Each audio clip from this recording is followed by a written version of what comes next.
रेत से बुत न बना ए मेरे अच्छे फनकार। एक लम्हा को ठहर, मैं तुझे पत्थर ला दूं। मैं तेरे सामने अंबार लगा दूं।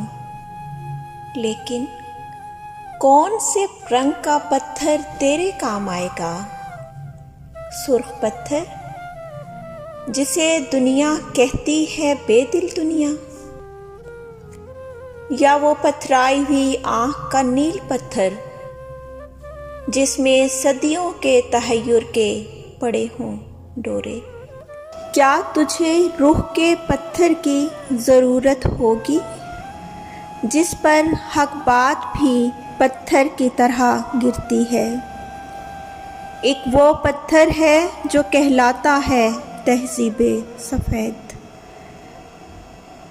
इसके मरमर में स्याहों छलक जाता है। एक इंसाफ का पत्थर भी तो होता है, मगर हाथ में तेशाए ज़र हो तो वो हाथ में आता है। जितने मयार हैं इस दौर के सब पत्थर हैं। शेर भी, रक्स भी, तस्वीरों गना भी पत्थर। मेरे अल्हाम तेरा ज़हने रसा भी पत्थर। इस ज़माने में हर फ़न का निशान पत्थर है। हाथ पत्थर हैं तेरे, मेरी ज़ुबान पत्थर है। रेत से बुत न बना ए मेरे अच्छे फनकार।